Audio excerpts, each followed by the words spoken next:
This is 365 Sports, powered by Sikkim365.com. Welcome to the Triple Option. Here's your host, Paul Catalina. Alongside Stephen Simcox, Paul Catalina, and Garrett Ross is here. Jack McKenzie is doing a very exciting project. Looks like he's building IKEA furniture over here. Now, this is our new wheel of death for Paul. Yes. Just for you? Just for me. Just for me. That's really the only way I could get everybody on board. It's just if it was punishment for you. Yeah. So it's the announcement is forthcoming once we get everything settled and the web page that we have to send people to set up. But we have some new brand deals that we have. And we're going to have some different things. I'm going to create a web page. And if you go to these and click on our link and send me the receipt showing you spent at least $100, you're going to get, for every $100, you get a spin of the wheel of doom. Look at that. So I like that idea. And then with that comes a thing that's embarrassing that I'll have to do. Do you remember that time before a Baylor game? I believe it was maybe you guys did. I feel like you guys maybe did like a high school football game in San Antonio. Mm-hmm. You drove up to Waco. Mm-hmm. It was like a 7 a.m. pregame situation. And you like hopped in a cold tub? Yeah, I had promised Hobby Howell, our great friend Hobby Howell, who does has a great tailgate. He's over right next to us now at Sikkim. Hobby's fantastic tailgate. They have a Cold Daddy is their company, and you can, they sell cold tubs. And I said, look, I'll get in one on the pregame show at a Baylor game. And so it just and this is November, December. It was the last game of the year. Okay. And it was very cold outside. Mm-hmm. It was the first real cold snap of the year. They didn't even have to turn it on for more than 10 minutes. Usually they, to get it nice and cold, they run it for a little while so that when you get in, it's like a jolt. Mm-hmm. They didn't do that. It was ready to go. 10, 15 minutes running. And Hobb, his son, checked the temperature. He's like, hey, it's ready to go. It's all ready to go at 37 degrees or whatever the temperature is. And so I got in the cold tub, and you stay in for 8 to 10 minutes, something like that. And so I did a whole segment, with someone holding the mic for me while I was in the cold tub. And it was, it could be something like that. Believe me, Hobby, they've got a warehouse. He'll let me jump in all the cold tubs that I want. So if you want to do that, an obstacle course, we can do, we can do cold. You can't really do it more than, the 10 minutes a day or whatever you're doing, or you're going to get hypothermia. But it is quite refreshing. But I was so cold, and the other thing is we were out in Touchdown Alley, so I had to bring, clothes to jump in the cold tub and then change back into my clothes in the van, by the way, because there was nowhere else for me to do it. There's nothing else. Yeah, there's nothing there. Yeah. So there's nothing there. So I basically put a sunscreen shield up on the windshield of the van and then made sure, had people stand by the doors on either side so that, no one came by and was like, oh, we got a perv. We got a perv in here. Got a perv. And so I changed my clothes, and I just could not, because it was so cold outside, I could not get warm again. There was no getting warm. And so Smokey was just like, yeah, you got to go home. You need to go home. You look miserable. I'm like, well, I feel miserable. And the other thing that happened was, in the course of it, many people had come by and were like, oh, we need to warm you up. They weren't bringing me coffee. So also I was like, so I left Q said, I'll take the van back. And I literally called someone and said, hey, can you drive me to my house or drive me to the studio to get my actual car? Got my car, went home, and I took 6 hot showers throughout the day to try to get back to. Try to get your body back to a normal place? Back to 98.6. So. Could you just not stop shivering? Yeah, because it was just so cold. I was cold, right. And I'd be talking to people, and then somebody would come here, and I'd just be like, can I just stand? Yes, I know I'm standing close to you. Could you would it be awkward if you just put your arms around me, bear hugged me for a little while? You're using people as body shields. Yeah. I'm starting to think of where could we start a campfire over here? Yeah, because I was just so cold. So I'm not. But look, I shaved my head when the Mavericks won the the title. I'm not above a stunt. I'm not above it, And again, what are we doing? Let's have some fun, Let's get some. Look, I have shame, but not enough of it to stop me from having some fun. So, and nobody's above selling out. No, nobody is. So, yeah. So there's certain people there's just people I won't sell out to, but I'm gonna sell out eventually. I have a list of I'm not gonna go the Saudi route, but I have a price. But if the Germans call. Their PR's been pretty good lately. Yeah. Post WW2. Yeah.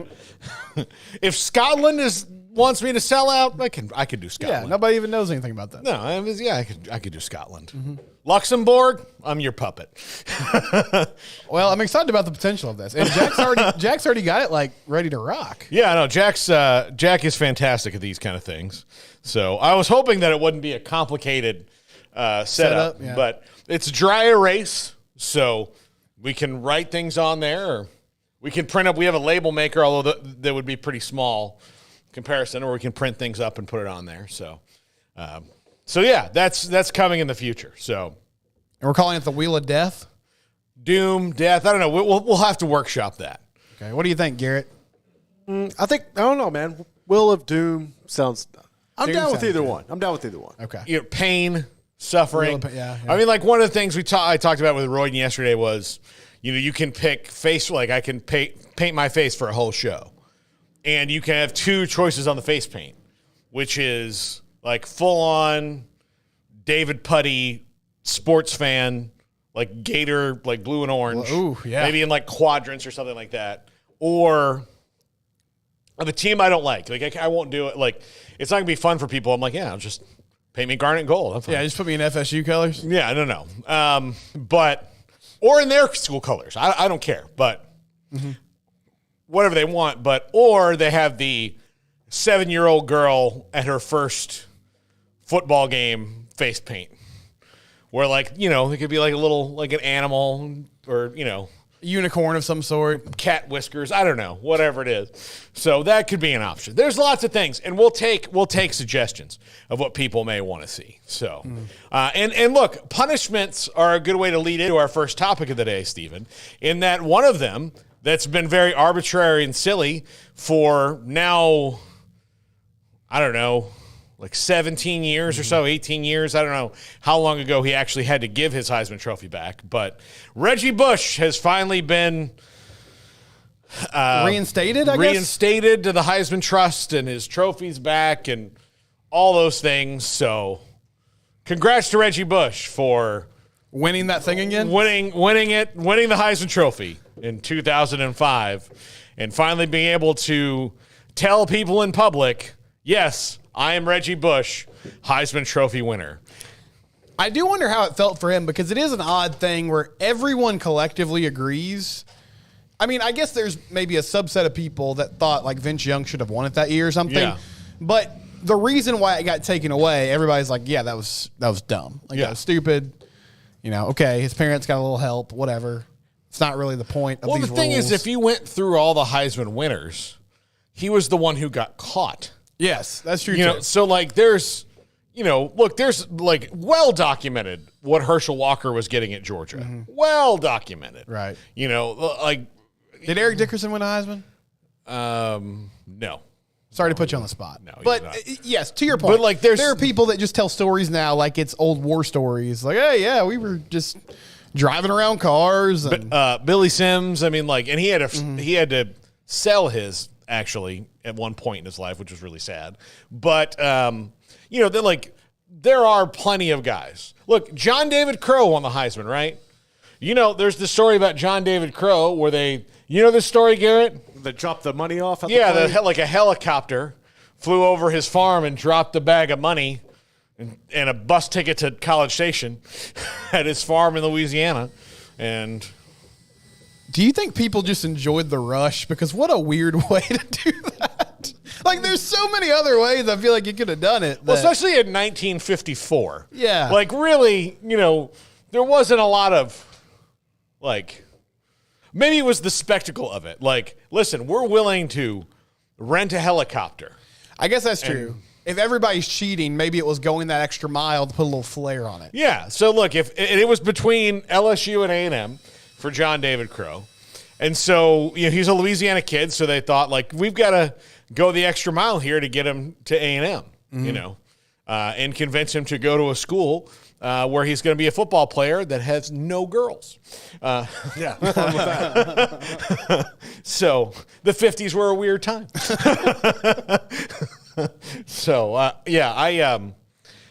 quite often ask my father about that. Like, he graduated in 1965, and the only girls at the school were professors' daughters. Like, if you had a daughter, didn't want to send her off, But my parents is weird this way. My dad went to A&M, no girls. My mom went to Texas Women's University, no men.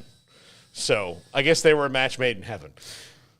Where did they go in College Station? Was there a place to go and meet women? I mean, I guess there was. I mean, there had to be. There's women in College Station. Yeah. I'm told by him. I was told by him he did very well. I mean, but yeah.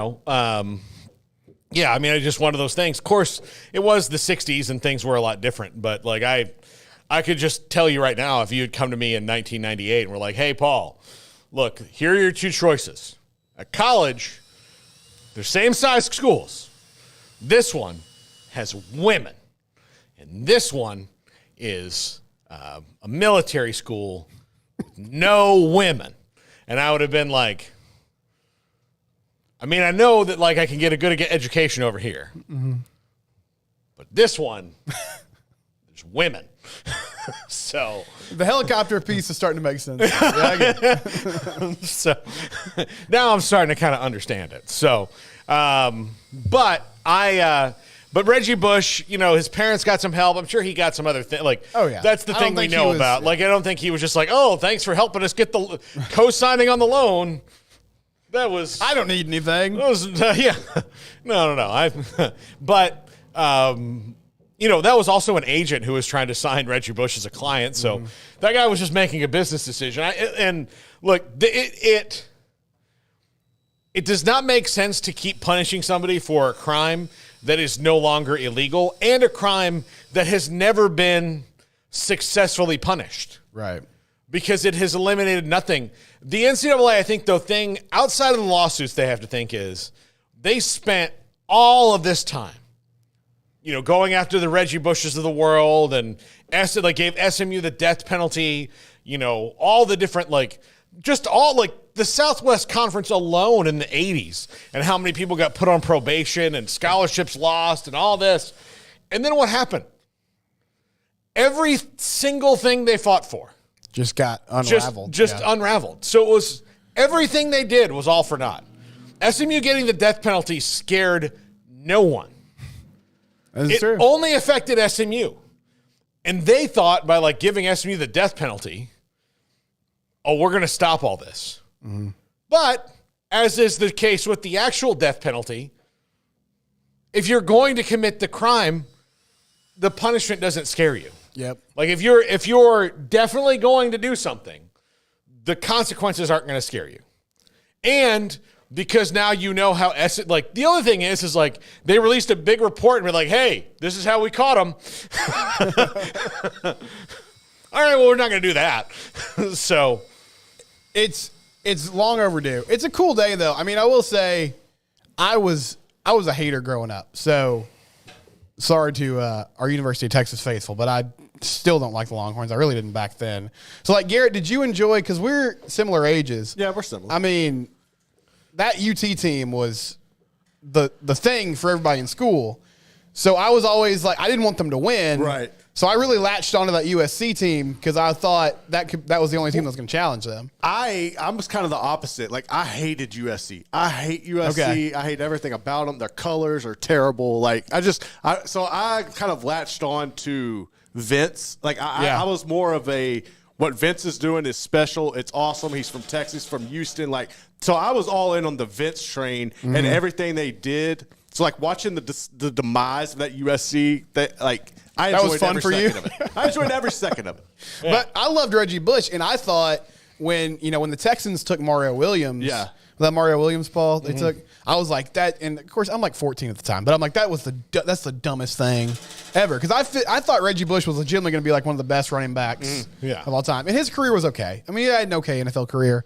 It wasn't nearly. I guess he won a ring with the Saints, but it wasn't nearly what people thought it was going to be. But anyway, I feel like he people was just now, a little bit ahead of when he like would have been really. That's true. Really effective. Like I think the running backs for players like Reggie Bush. Like when his career kind of came and went, there's a lot of coaches that were like, "Well, we could have done that better." You know, Sean Payton did like a really good job with him, but like ultimately it was like one of those things where it's like, we probably could have done this a little better. And the way he was used at USC was pretty electric. So I enjoyed watching him play. I always thought it was dumb, and it's cool that it's been reinstated. Even though again, it's sort of a weird thing because everybody agreed with him that it was. I do bizarre. hope Nissan makes a thing of this, like a Heisman House commercial. Yeah, like sure. He gets back in or something? He gets back in and, like, the room is all dusty and stuff. Like, it hasn't been there. By the way, if they take this idea, cut me a check. I'll call RG3 right now and make sure. Get this right. Make sure he knows. Make sure he knows. He's in these things. This is my IP, RG3. Yeah. Bring me on set, and I'll promise not to kick Tim Tebow in the shins. He would just pray for you if you did, and then heal his own shins. Yeah, probably would make it worse. Yeah. So, but no, it is. It's just so strange that like we went all this time, and then there were people even a couple years ago that when the rules were changed, you're like, you know, this is not something that he did. That is, I mean, like another USC Heisman Trophy winner, like O.J. Simpson, where you were like, well. Probably should take his picture off the wall. And maybe distance yourself from that guy, yeah. Yeah. I mean, Ron Goldman bought his and then melted it down,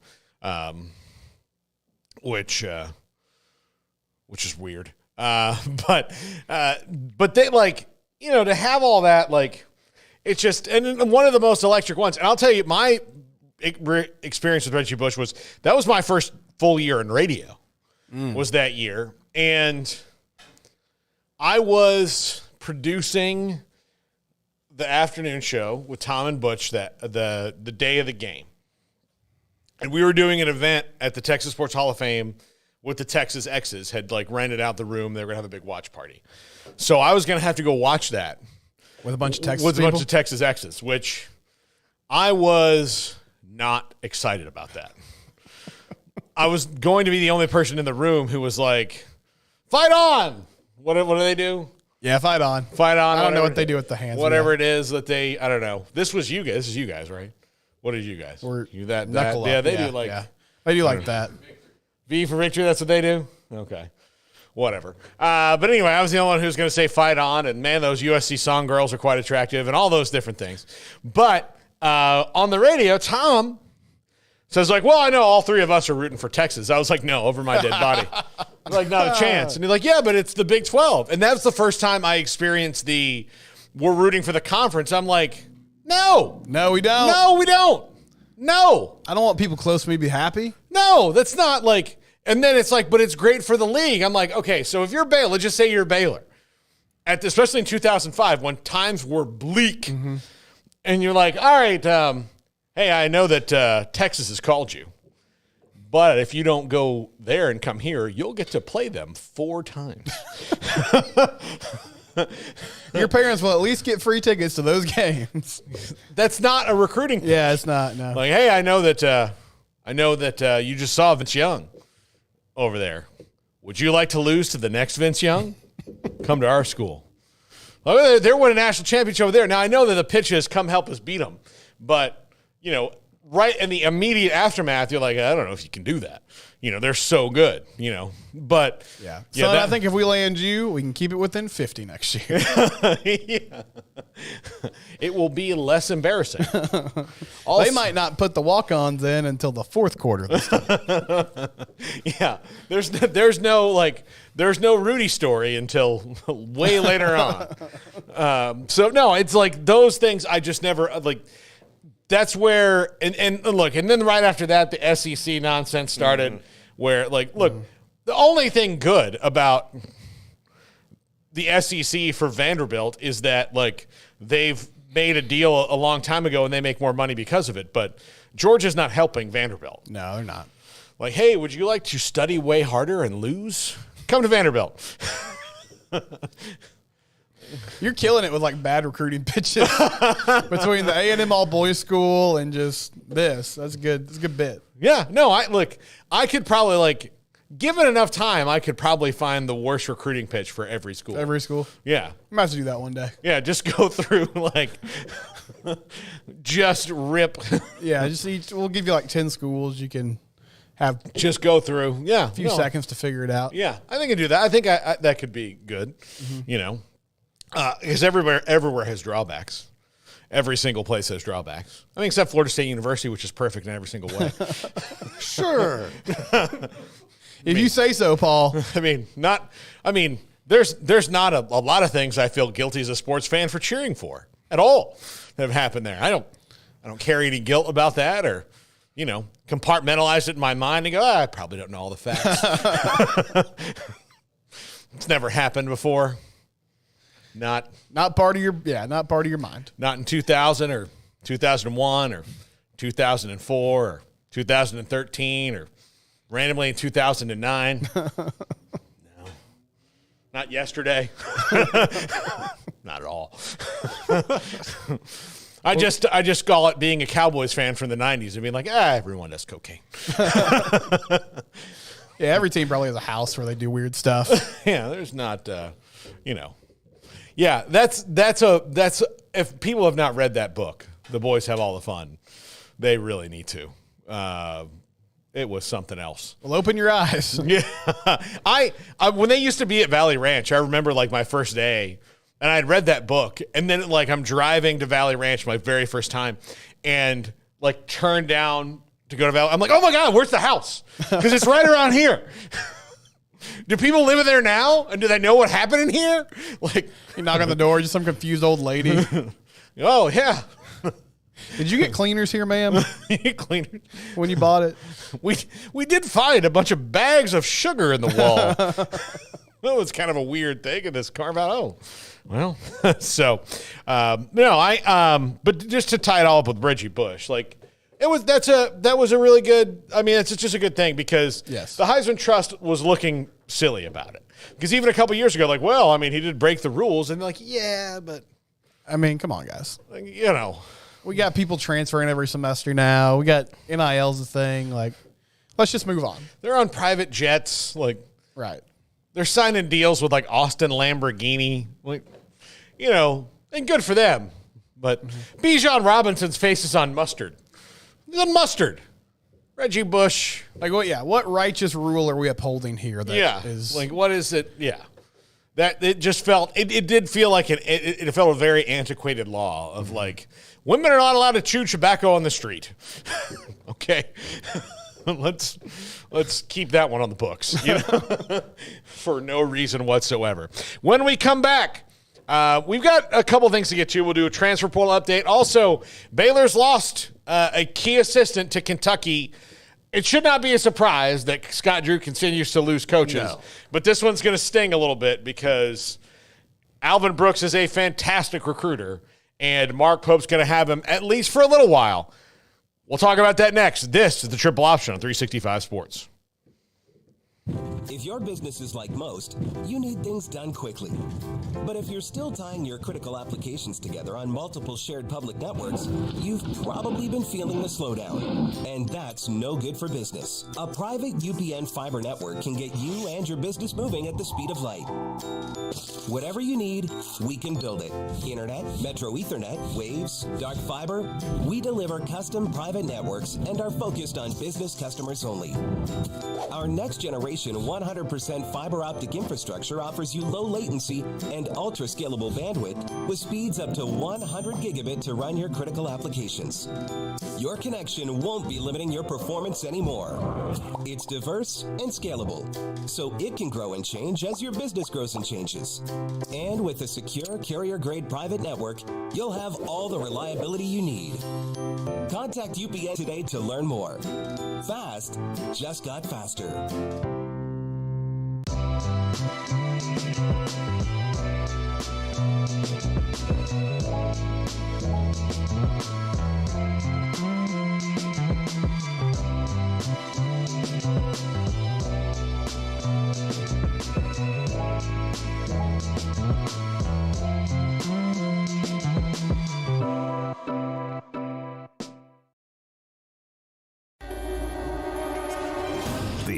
is 365 Sports, powered by Sikkim365.com. Welcome to the Triple Option. Here's your host, Paul Catalina. The wheel has been constructed. Tell you, Jack might need to start a side hustle where he just assembles things for people. Look, I would say that Jack putting himself on TaskRabbit would be a pretty profitable thing because you can just tell people no. But during the break, it sounded like the Price is Right in here. Yeah. Spinning wheels. Yeah. Or Wheel of Fortune. Wheel of Fortune, too. Yeah. Yeah. Are you a Price is Right fan? I mean, I used to watch it when I was homesick from school. Oh, or no. in the summer of my grandma, yeah. I married a super fan. Okay. So it's caught, like, I do enjoy a good game show, anyway. But The Price is Right it's a psychological study like you have not, if you really watch, that you would not believe if you really dive into it. Like the shirts they're wearing, why they think certain things cost what they do, how none of them, even though they're apparently like, oh, I've watched every day for 25 years, Drew. Oh, I'm so excited. And like, okay, so you know this game. Now, the key to this game is not to do this one thing. And they're just like with their friends and not like listening to the one thing and like right off the bat, they're like, lower. Has your wife ever been in the studio audience before? No. She would love to, though. I don't think she'd like to go up there. She just like to observe it? Yeah. Yeah, I wouldn't mind being in the peanut gallery. Yeah. Just yelling random things at people. Yeah. No, I would be a very fun show to be a part of, and I would love to be on it. I would have a problem because I am hyper competitive when it comes to these things where like I know exactly what would happen. It'd be like 4,000, Drew. And then like the next person's like 4,001. And I'm like, you bastard. We're going to take this outside? You and me, streets of Burbank right now? You're ready to fight somebody. Yeah. Yeah. Somebody's mom. You're just ready to throw down with them. Yeah. Is it still a lot of the same games? Oh, it's all, yeah, they have some new ones, but yeah, there's pretty much from okay. Yeah. The one thing that makes me maddest is when people think there's a strategy to Plinko. Like they're like, oh, yeah, no, I've got it figured out. No, you don't. It's random. It's random. Just hits all those little pegs. Yeah, just drop it somewhere close to the middle-ish and hope it goes your way, That's all you got. Just get as many as you can get. That's the strategy. Know how much green beans cost. That's the strategy. There you go. That's all you need to know. Like, what do green beans and makeup and a curling iron cost? If you know around what those cost, you're going to be fine. No, I like Price is Right a lot. I probably haven't watched it in about a decade. I had about 3 months of kind of fun employment after college where I was like working part-time jobs, looking for radio stuff. And I watched a lot of depressing television then, just like Price is Right or reruns of Burn Notice at 10 a.m. in the morning. Oh, I was there right after college. I couldn't find a job, and I was like doing stand-up at night and temp jobs and substitute, like whatever would just give you a check. And I had never watched Dawson's Creek, but it was the only thing that was really on that wasn't like daytime television when I woke up in the morning. So my roommate had dogs, so I'd like take the dogs out in the morning. I would make myself some breakfast, and I'm like, I guess I'm watching Dawson's Creek. And I got like all the way through it, and I was like, man, I got to get a job. Like once I finished it and I got to the finale, I was like, that wasn't worth it. And there's nothing left for me now. And then I was like, what's going to happen? Like, am I going to get into Charmed all of a sudden? Then I've really... I thought Dawson's Creek was rock bottom, but when I was like, ooh, Charmed, I'm like, no. We're all just... Pre-streaming America was a strange time. Yeah, I saw Shawshank Redemption at least 11 times. At least 11. All right, so quick transfer portal update. Football-wise, Stephen, Dylan Edwards is in the portal from Colorado, which is a shocker. You know him well because he had his one game against TCU. Yeah, his big game against TCU, and I thought this would be a big deal. He's from Texas, so he has gotten buzz from he was committed to both Notre Dame and Kansas State as a high school product. Irish are not expected to pursue him now. Kansas and Kansas State have interest in him. A&M is pursuing him, according to Pete Nakos. He'll be on the show today, by the way. Yep. And Nebraska is expected to make a strong push.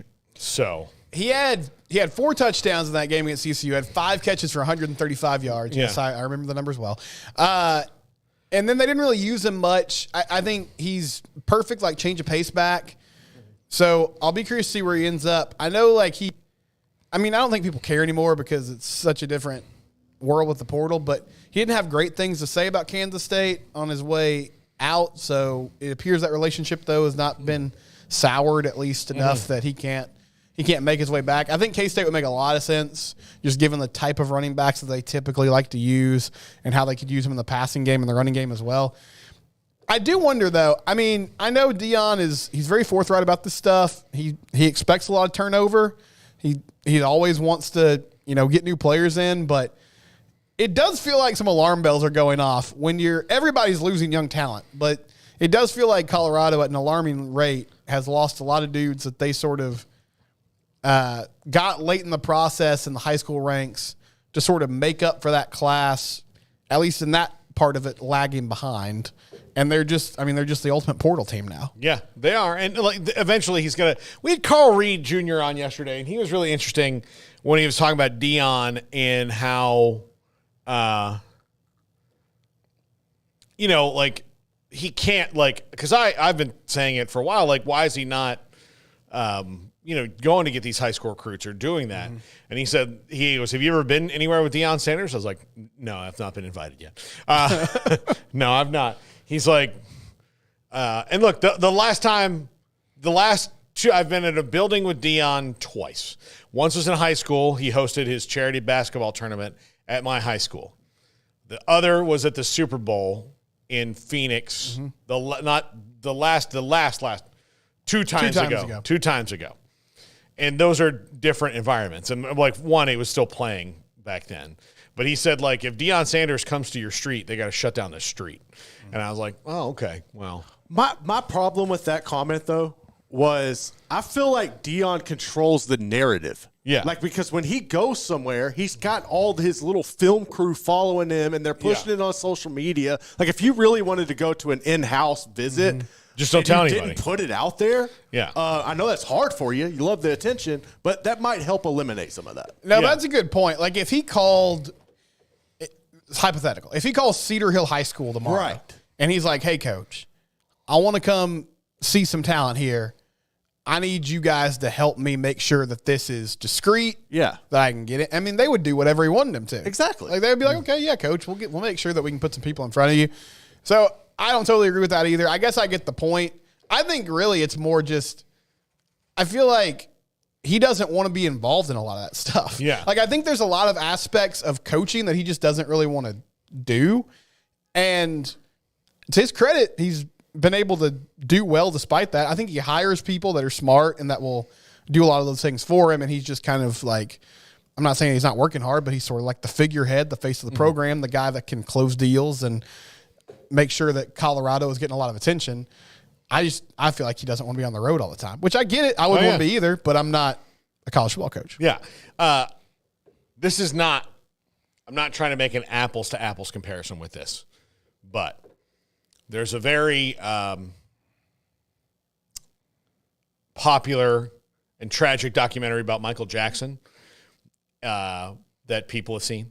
I'm not going to talk about what the documentary is about, but one of the parts of that documentary was he would go to this kid's house, with his family in this neighborhood in Calabasas, California, and he would go in unseen,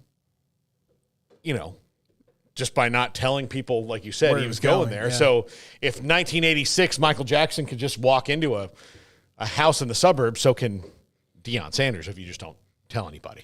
I think there's a way to figure it out. But going back to Dylan Edwards, really good back.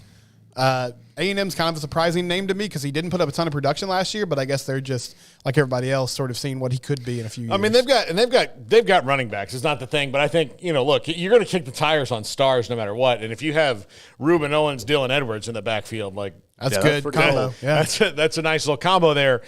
Look, Kansas State, Chris Klieman doesn't hold grudges. He's not be like, all right, well, you're committed here before, come on, you're going to run Avery Johnson, DJ Giddens, Dylan Edwards, How many forward passes do you have to throw in a game like that? I mean, that too, but like you got the pass from the person that ultimately matters the most in Avery Johnson, the leader of the team, like, yo, come back home. So yeah, there's that. Yeah, absolutely. Kansas in the wide zone, that would be a really good offense for him. I'm sure Jeff Grimes and will love that in his first year to get a guy that has that kind of playmaking ability. And, part of it, look, any of the offensive skill players who are leaving, look, Colorado has to prove that they can block for them.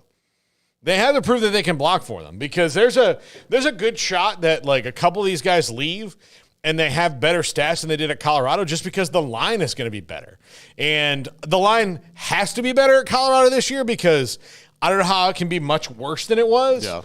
And if it wasn't like, to me, if I'm Shadur and I'm like, hey, can we make sure this is better? I would have gone to the draft no matter what.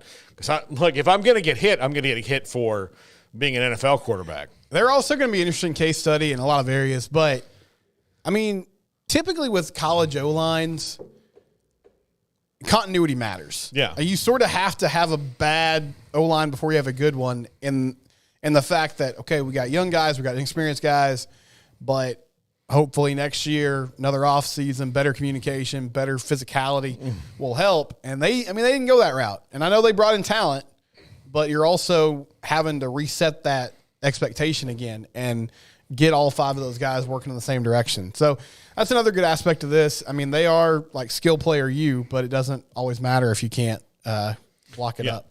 Bryce Foster, we saw this yesterday, Garrett. The Mountain. Yeah, that's what they call him? I think so. Okay. Maybe I made that up in my But, yeah, mind. Bryce Foster, A&M center. They signed a center from Utah in the portal. He started a lot of games for them. He missed 2022, most of it with an injury, but was an All-American his freshman season after starting there. He's now in the portal because Mike Elko and Colin Klein have decided to move on. And, yeah, I think, this is going to happen with new coaches. Like, maybe he just doesn't fit the scheme anymore. Maybe he's lost a step. I don't know. I mean, it was hard to tell, it's hard to tell what good there was on A&M, the offensive side of the ball, the last couple of years because of Jimbo and how stubborn he was about it. And they had players Evan Stewart's going to go to Oregon this year and probably kill it. Oh, absolutely. And then A&M's going to be like, why do we do that? This is bad. So Bryce Foster's gone. Bobby Taylor was a really highly recruited player. I wonder if he winds, I don't know, like his dad is a Notre Dame alum. I wonder if maybe if that's available to him. He's hardly really played, though, for A&M all that much.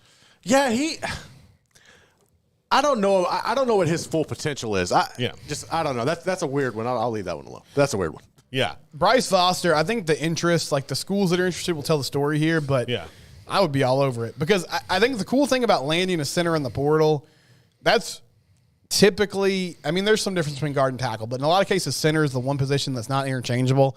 So if you add a ready-made center that can step in and be the guy at that position, then you can sort of rework your interior O-line and make sure you have the best five on the field. And, at one point, Bryce Foster was one of the best linemen in the country coming out of high school. I think there's going to be a lot of interest for him, and I was surprised to see his name pop up, even though it makes sense with A&M going and getting the guy to Utah to take that spot, basically. All right, in other transfer portal news, let's go to basketball now. Oakland forward Trey Townsend has committed to Arizona. Jason Shear was on our show, was that Monday? Yeah, a couple days ago. Yeah, Monday, and said that was likely going to happen. So he was he's really the engine that made that offense go at Oakland, the one that upset Kentucky and essentially sent John Calipari into the wilds of Arkansas. That was like step one. Step two was Rob Lanier getting fired, and then the dominoes all fell. But yeah, that's a huge one, and he's coming to the Big 12, and I think Caleb Love can come back. So that'll be really interesting to see what Arizona, as they come into the Big 12, has. A&M has had this kind of revolving door of players going in and out after their strong close to the year last year. Bryce Lindsey, their shooting guard, he's on his way into the transfer portal. But, again, these things are all – like in basketball, it's so much easier to lose a guy and then just get someone – like right. You can lose 9 points a night and then go, okay, well, who else can score 9 points? It's a little different than football. Doesn't mean you're going to win anything really, but – if you're losing 9 points a night, it's a lot easier to go like, okay, let's go find, oh, this guy's got 11. Okay, well, good. That's technically an upgrade. Let's see if we can do that. So the Townsend thing is a good fit for Arizona. I do sort of hate that the tournament is now just like an audition essentially for a lot of these G5 and mid-major schools. They're just like, hey, if I play well in these games, and Townsend had a really good year, but it's sort of like the team that pulls off the upset is then the prime team for everybody to pick off. I had someone tell me recently that works with NIL at a Big 12 school that one area that it's really benefited that people might not think about is, as you said, Paul, like role players in basketball can make a lot of money because they can always sort of leverage themselves and just be like, well, I know you need me, or if you don't need me, somebody else does. And so they're sort of always like seeing, okay, maybe I can make more here. They're testing the market. It's an interesting phenomenon. But, yeah, weird that Buzz wouldn't sort of run it back with Wade Taylor and company since they did. I mean, they almost beat Houston. Like, they were right there. Yeah, there's some – I mean, look, they're going to have a chunk of that team back. But, like, there's a lot of new and, and that's just how it is. But, like, and A&M being, like, maybe a program on the cusp makes them maybe more aggressive to where they're like, oh, if we can get this guy and this guy, then this guy can go, or, it's just how it is. Now, a guy who's certainly going to affect that for Kentucky is Alvin Brooks. Alvin Brooks, obviously not a player, but an assistant coach. He's leaving Baylor and going there. This one stings a lot. I mean, he's the lead recruiter on Jacoby Walter and VJ Edgecombe and guys like that. He is the whale hunter. He is absolutely, that's what he is. And so Kentucky needs that with Mark Pope. They've got one for at least a year. I don't know how long that, like, Kentucky hopes that they have Alvin Brooks. I would not plan on it being all too long. I think this is something that career-wise for Alvin, who is an amazing dude. I mean, just a great guy, and is going to be a fantastic head coach one day, like seemingly everybody in the Drew tree is. But they're getting a great recruiter, but I would not get so attached, so that because he's going to be a head coach really, really soon somewhere. Yeah. And he probably could have, honestly, Garrett, like had he taken a job like a Holy Cross or something, be a head coach right now. But why would you do that if you can go from Baylor to another school like Kentucky, the opportunity popped up, and you can go somewhere else and really build your resume before somebody calls and says, all right, well, it's time at this school that's much bigger than that, No, it makes a lot of sense. He's a great recruiter, good coach. And, yeah, I mean, Scott Drew, again, his tree has become the most sought after in the country in a lot of ways. They churn out good coaches. John Jacobs goes to FAU. That is a lot of turnover in 1 year. I mean, Scott's gotten used to it, and he's done a good job finding guys to fill those roles. But anytime you talk about recruiting, especially a guy that can still work the high school ranks like that, that's a huge deal because so many teams now are really portal heavy because they have to be. And Alvin has had a ton of success with blue chip type of players and making sure that they can get them on campus and be contributors for at least a couple of years. Yeah, absolutely. When we come back, Stephen, let's mock it up for the Cowboys. All right, let's do it. All right, we're going to mock it up for the Cowboys. We're going to go through pick by pick. We'll do one of each. We'll do one you, one me, and see if we can compare. You got your laptop over here? I'll send you a website. Okay, I'll grab it. Okay, yeah, grab your laptop. We're going to do competing mocks. This is the triple option on 365 Sports. If your business is like most, you need things done quickly. But if you're still tying your critical applications together on multiple shared public networks, you've probably been feeling the slowdown. And that's no good for business. A private UPN fiber network can get you and your business moving at the speed of light. Whatever you need, we can build it. Internet, Metro Ethernet, Waves, dark fiber. We deliver custom private networks and are focused on business customers only. Our next generation 100% fiber optic infrastructure offers you low latency and ultra scalable bandwidth with speeds up to 100 gigabit to run your critical applications. Your connection won't be limiting your performance anymore. It's diverse and scalable, so it can grow and change as your business grows and changes. And with a secure carrier-grade private network, you'll have all the reliability you need. Contact UPN today to learn more. Fast just got faster.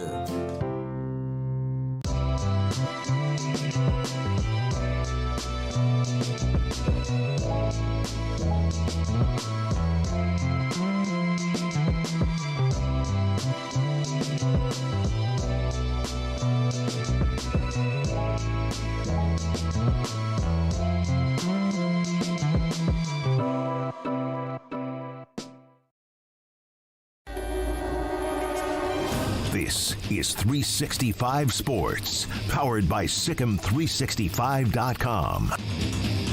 Welcome to the Triple Option. Here's your host, Paul Catalina. Welcome back. Stephen Simcox and I right now are doing a no trades Cowboys mock draft. I don't think that that's what's going to happen. I think, Stephen, that they will and should trade back. But there's no way for us to do this jointly and not have the same opportunities. So, because it is a database and it's kind of random. Golly, I really don't like what I'm seeing over here. So, we're going to do so popular. I'm getting so many trade requests right now. You are? See, yeah. I didn't get any. I got, or the ones I got were so terrible. I wasn't going to do it. See, this is not going to allow me to have a good wide receiver, but I'm doing this anyway. So, but the Cowboys draft, and Jerry repurposed his all-in statement yesterday. Did you guys hear that? Where he's like, I'm all in the draft. We're all on the roster. We love the roster that we have. He also said something, and it just gets my goat, Stephen. It just gets my goat, where he's like, well, of course we would love to, we would love to get Dak done, but that means there's less for everybody. Yeah, Jerry, we know how the cap works, man. We all do. I don't know why you don't. The Lions signed Amon-Ra St. Brown today. Was Amon-Ra St. Brown holding out or threatening to hold out or not at workouts? No, they just got it done. Yeah, please stop talking to us like we're dumb. We've seen this for a long time. A long time. I know what's going on. It just enrages me. So, all right, I have one more pick to make, Stephen. And there we go. All right. Have you made your picks? I think I got one or two more here. Okay. If we did this with trades, it would be way more interesting. But it's hard to do that, not knowing what you're going to get offered. Now there's other ones we can use. So, good. We'll have a comment from Ty Detmer on Reggie Bush in the show today. The Smokey called up and got from the BYU legend, Heisman Trophy winner himself. So that'll be interesting. By the way, Pete Thamel says that Johnny Manziel's public repudiation of the Heisman Trust had a little bit to do with them looking at themselves, which he said they're a tradition-based organization and they don't like criticism. I think that's more, this guy says he's not. I mean, we saw the documentary, man. Maybe we should, especially since he's the one who's like, yeah, I'm not going to give it back. I mean, he was out there flaunting. He was breaking the rules too. They didn't take his away. And he's not even lied about it. At no point has Johnny Manziel ever, really lied about it. I mean, he lied about it a little bit in the moment, to kind of keep ahead of the law. But the moment he didn't have to lie anymore, he was like, nah, I did that. The only thing that frustrated me about the Netflix Manziel doc, my picks are done, by the way. Yeah. But sorry, I just have to get this off my chest. They acted like that guy was playing with a bunch of nobodies at A&M. Mike Evans was on that team, brother. You mean a future NFL Hall of Famer, more than likely, the all-time leading receiver in the history of the Tampa Bay Buccaneers, a Super Bowl champion? Listen, Johnny, you were the straw that made that thing. You were the straw that stirred the drink. But there were other good players on that football team. It was not you and a bunch of backup dancers. No. See, here's the thing. A&M and LSU kind of have that same curse of A&M was pretty good at getting other dudes. Mm-hmm. They just were very inconsistent at quarterback. They have A&M has this phenomenon at quarterback where they'll have somebody who's really good for a short amount of time, and then all their skills leave them. And they want the backup. Their powers just get zapped. Absolutely, Yeah. My least favorite episode of every superhero television show is like, the superhero lost his powers. All right. Like, and he has an existential crisis whether he wants them back or not. Blah, blah, blah, blah, blah. Just get to the fight where he gets them back. That's what we want to see. I don't care. Oh, what happened to Superman? Like, yes, we're not going to watch a show that's just Superman walking around. He's getting them back. Let's not play this game. Yeah, it's not going away forever. It's not going away forever. But that's what happens to A&M quarterbacks quite often. All right, Steven, your first-round pick at 24. Well, there were a couple other tackles I liked. This guy's kind of a project, but the Cowboys love a project. I went Tyler Guyton. They like Oklahoma. Him. He's from Manor, Yep. Texas. I went with a Duke center guard, Graham Barton. I think actually center is a bigger need than tackle because they can be very flexible here in the draft in that they can keep Tyler Smith at guard if they get a good tackle, or they can draft a center, draft a guard a little bit later, and then move him out to tackle. So I like that pick. I would have gone with him if he was available. But yeah, I feel like O-line is where they're probably going to land. You don't want to lock yourself into that. Yeah. But it's a deep O-line draft. I believe somebody's going to be available there at 24 for him. Yep. At 56, I took NC State linebacker Peyton Wilson, one of my knuckle breakers from yesterday's top 5. He's a dude. Nasty dude, man. And he's had an injury history, which means the Cowboys will probably take him anyway. But none of the running backs that I wanted to draft at 56 were available. And by none, I mean Trey Benson. And so I went ahead and went with linebacker, a position of great need for the Cowboys. And I went with Peyton Wilson, who can kind of step in, I think, pretty quickly and replace Leighton Vander Esch. Well, speaking of, I kind of flipped that. And speaking of injury history, I went Jonathan Brooks in round 2 there at 56 for the Cowboys. Well, that's probably what's going to happen. And I'll say it again, it's because their team doctor did the surgery. And, you know, when they call him up and go, how does it look? It looks perfect. I did it. What are you talking about? Are you questioning me? Yeah. Look, here's the deal. When I slice that thing open, I just tell the ACL to repair itself. All right. I cried my own tears on it of love and joy. And it just healed. Just dried up. Yeah, that's what happened. And he's been sitting on a cloud ever since in perfect harmony, and his knee will be fine. You don't have to worry about it. No, and look, I think Jonathan Brooks is probably going to have a good NFL career. It's just I've grown weary of the Cowboys. Like, it's one thing to draft a guy with an injury history. It's another thing to draft a guy who is currently injured. That's the thing that gets me, especially for this team that needs, especially after last year's draft class didn't really contribute that much in year one.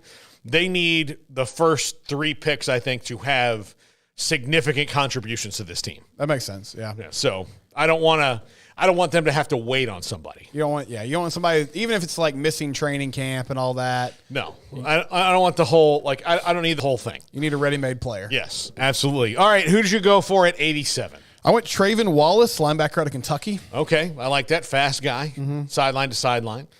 So I went Will Shipley, running back from Clemson. Okay. Very much a jackknife player. I mean, can do a lot of things, especially, look, with the new kickoff rule, Will Shipley becomes way more valuable in that he's been able to make plays on special teams in the passing game and in the running game his entire career at Clemson. I am as happy as I can be about a player coming to the NFL that I rooted against because he was a problem for everybody in the ACC. So, do you think we'll see more Deuce Vaughn this year?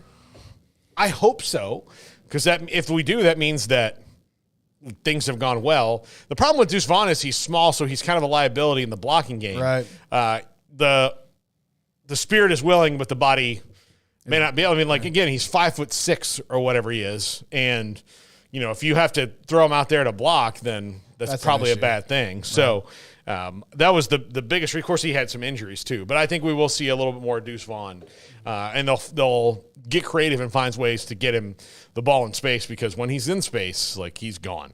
So, all right, 174. I really just kind of went best available here. Yeah. I went to Keith Smith, safety out of Georgia. Okay, not a position of need, but again, like, you know, that, like, get a good player. Yeah, it's just that time of the draft. I went Christian Boyd, defensive tackle out of Northern Iowa. Okay. Another knuckle breaker, by the way. Yep. Yeah, so I got 2 of my knuckle breakers here in this draft. I don't think they should draft defensive tackle early, but I think it should be addressed at some point to add a little more depth to that position. Unless they can get somebody like Johnny Newton or Byron Murphy, then you have to be like, well, maybe we need to do this. Right. But I don't think that either of those guys are going to be available to them at 24.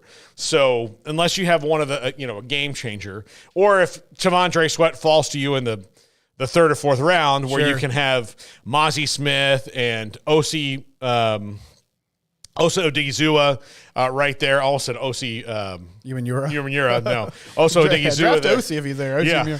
Osa Odigizua there. And then you have T'Vondre Sweat. Like, that's a nice little top 3 of young guys that can maybe make some plays for you. At 216, I actually think this is maybe their second biggest area of need after offensive line, maybe even before linebacker, is wide receiver. I got Anaya Smith from Texas A&M, another guy who can do a lot of things for you. Not really. I'd rather see them pick a wide receiver in the first 2 or 3 picks.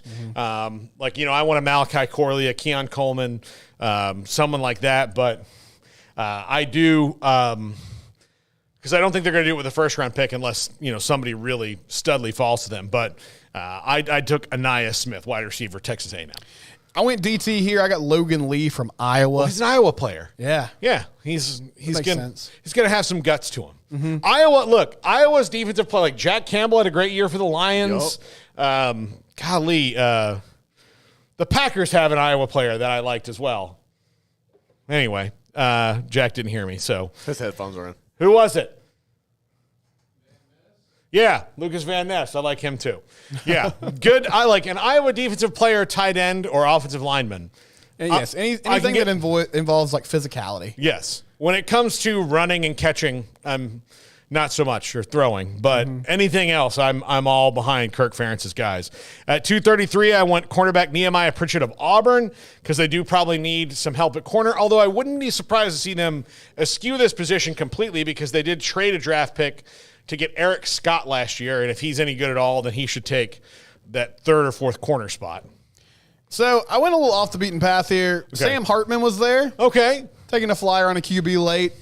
See what happens. He's handsome, if nothing else. Yeah. He'll have a very good life in Dallas. His life, like if Sam Hartman goes to Dallas, his life will have 0 problems. He'll live the life. Remember that year that I guess that COVID year that Ben DiNucci thought he was probably just going to hang out in bars and tell people he was a quarterback, and then it was like, actually, you have to start on Sunday night against the Eagles.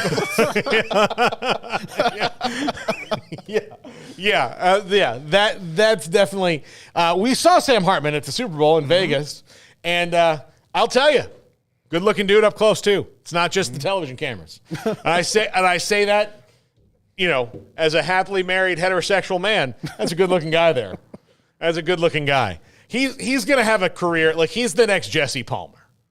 I could see that, That's the next Jesse Palmer where whatever happens with his NFL career, like, network television is calling and be like, hey, Sam, do you want to come talk about things? And be like, I don't know. They're like, here's some money, and we'll tell you what to say. Do you accept this rose? All right. It's easy enough to do. I can read, yeah. Yeah.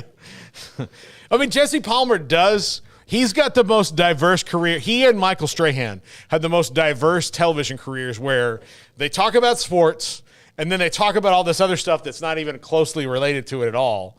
Like, Jesse Palmer also does like a holiday baking show where he wears Does he really? Yeah, Amanda watches it. She loves it.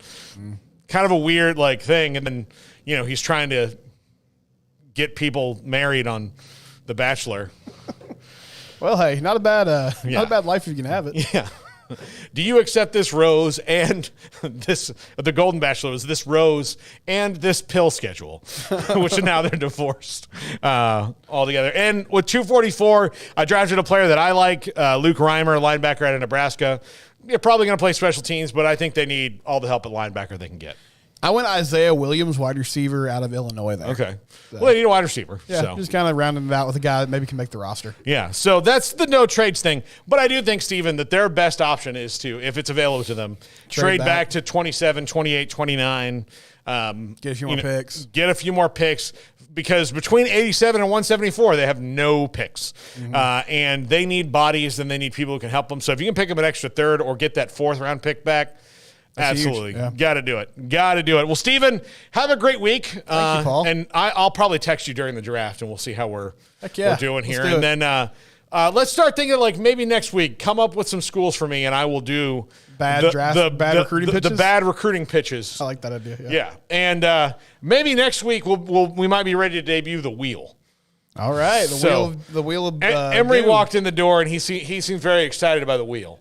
So I think most people will be, because people love punishment. People love punishment, and people love pain. Yeah, and they even though like people, I seem to be likable, and people might like me, this is a great opportunity for people who hate my guts to see me uncomfortable. So, Johnny Knoxville, your days are numbered. I don't think I'm going to go that far.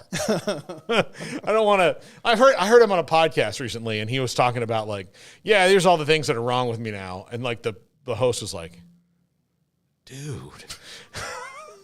Yeah, I saw a podcast with Eric Andre where he said Johnny Knoxville was too crazy for him, and I was like, if Eric Andre thinks you're a little out there and weird, you might need some help. Absolutely. That's going to do it for us. Pete Nakos on the show. We'll have a comment from Ty Detmer. Who am I missing, Garrett? Well, somebody pretty substantial today, right? Yeah, I'm trying to. Is it Jeff Traylor? Ross Tucker. Ross Tucker today. Yes, Ross Tucker talking NFL draft list today. We'll have that. And then we have Jeff Traylor coming up.